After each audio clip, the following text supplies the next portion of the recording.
When you hear the name Prince Harry, you think of a royal rebel, a man unafraid to challenge norms and shake the foundations of tradition. But his latest move? It's turning heads even more than usual. Ahead of a massive farmers' protest that's already poised to rattle the UK, Harry has delivered a scathing critique of Labour leader Keir Starmer, setting off a storm of controversy that's reverberating far beyond the palace walls. The backdrop to this drama is a growing discontent among British farmers who feel sidelined by current government policies and ignored by political leaders. With tensions mounting and thousands preparing to march on Westminster, the stakes couldn't be higher. Enter Prince Harry, a figure who, despite stepping away from royal duties, seems incapable of staying out of the spotlight. But why take aim at Starmer?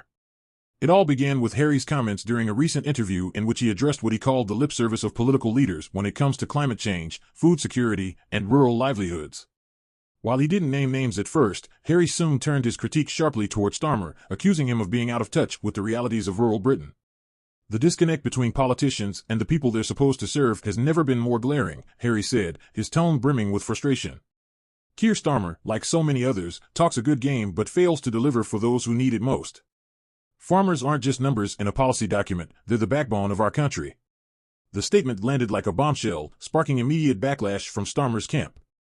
The Labour leader, known for his measured demeanor, fired back in a rare show of public indignation, calling Harry's remarks uninformed and accusing the prince of pandering to populist sentiments. But Harry wasn't done. In an uncharacteristically direct follow-up, he doubled down on his criticism, pointing to what he sees as Starmer's failure to address the real consequences of proposed environmental reforms on struggling farmers. Harry argued that while green policies are crucial, they must be implemented with an understanding of their impact on everyday livelihoods. You can't champion sustainability while destroying the people who sustain us, he quipped. And then came the twist that sent social media into overdrive. Harry announced he would be lending his voice to the farmers' protest. While he stopped short of saying he would physically join the march, his endorsement was enough to galvanize the movement, drawing attention from across the political spectrum. For Starmer, the timing couldn't be worse. With Labour under pressure to solidify its stance on rural and agricultural issues, Harry's intervention has thrown a spotlight on the party's perceived weaknesses. Critics argue that Starmer has spent too much time courting urban and progressive voters while neglecting rural communities, a narrative Harry's remarks have amplified. Meanwhile, royal watchers and political analysts are dissecting Harry's motives. Is this part of a broader strategy to redefine his public image as an advocate for social and environmental justice?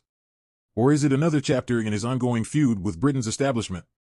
Either way, the farmers' protest has now become a flashpoint in a larger debate about leadership, accountability, and the future of rural Britain. Organizers of the march are hailing Harry's comments as a game-changer, with some calling him a hero for the underrepresented.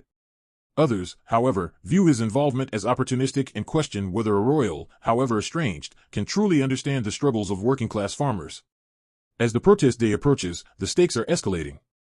Starmer is facing mounting pressure to address not only the farmers' grievances but also the broader criticisms of his leadership. Harry, on the other hand, remains unrepentant, his words sparking conversations that are as divisive as they are necessary. This isn't just about Harry versus Starmer, it's about the larger story of a nation grappling with change, tradition, and the voices that too often go unheard. The question now is whether this royal-provoked controversy will lead to real dialogue or simply more division. What's your take on this fiery confrontation? Was Harry justified in his critique, or did he overstep?